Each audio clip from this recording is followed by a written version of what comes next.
Don't believe the headlines. Don't believe the talking points. And don't believe the officials who keep repeating that everything is resilient, strong, or under control. Strip away the narratives and look at how people are actually living, spending, and surviving. The truth is uncomfortable but clear. Both the US and Canadian economies are in a deep funk. This is not a normal slowdown. And it's not a healthy adjustment. It's a structural malaise hiding behind surface-level statistics. On paper, everything looks fine. Employment numbers are presented as strong, GDP growth is still positive. Markets keep bouncing back. But beneath those aggregates is a very different reality. Households are stretched to the limit. Savings are depleted, debt is rising fast. And economic confidence is collapsing quietly, without the drama of a traditional recession. Start with consumers. In both countries, people are spending not because they are confident, but because they have no choice. Credit cards are replacing income. Buy now, pay later is filling grocery gaps. Auto loan delinquencies are rising. This is not healthy consumption, it's financial exhaustion masked as activity. Then look at housing. In Canada, housing affordability is among the worst in the developed world. In the US, prices and mortgage rates have combined to freeze mobility. People can't buy, they can't sell. They can't move for better jobs. Housing is no longer a growth engine. It is a constraint choking economic dynamism in both countries. Wages tell the same story. Yes, nominal wages have risen.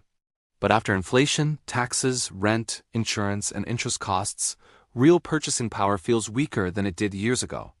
People are working harder just to stand still. Productivity gains are not translating into better living standards, and that disconnect is fatal to long-term economic health. Corporate behavior is another warning sign. Hiring freezes are spreading. Layoffs are rising quietly, often through attrition rather than headlines. Capital spending is cautious. Companies are preparing, not expanding. That's what businesses do when they don't trust the future. Meanwhile, governments are leaning heavily on debt and optics. In the US, deficits remain massive, even in so-called good times. In Canada, growth is increasingly driven by population increases rather than productivity. Both countries are using fiscal support and narrative management to delay pain, not to fix underlying problems. Central banks are trapped. They talk tough on inflation, but the moment financial stress appears, they pivot to liquidity support. That tells you everything. If the economy were truly strong, it wouldn't need constant intervention. An economy that needs continuous support is not healthy, it's dependent. What makes this moment dangerous is that it doesn't feel like a crisis. There are no breadlines. No sudden crashes. No official declaration of recession.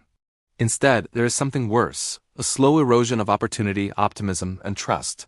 People feel it. Young adults delay milestones. Families cut back relentlessly. Small businesses struggle. The middle class feels poorer year after year. When lived experience diverges this sharply from official messaging, belief in institutions breaks down. And once belief is gone, it's very hard to restore.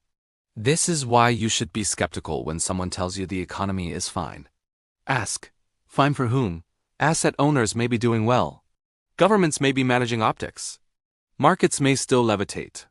But ordinary households are absorbing the shock through higher costs, higher debt, and lower security. The US and Canadian economies are not collapsing, but they are decaying. And decay is harder to fight than collapse, because it's gradual, deniable, and politically convenient to ignore. So don't believe anyone who tells you this is just noise. Don't believe anyone who points to a single statistic as proof that everything is okay. Look at affordability. Look at debt. Look at confidence. Look at how people are actually living. The real economy isn't what officials say it is. It's what people feel every day. And right now, both the US and Canada are in a deep funk, whether anyone wants to admit it or not.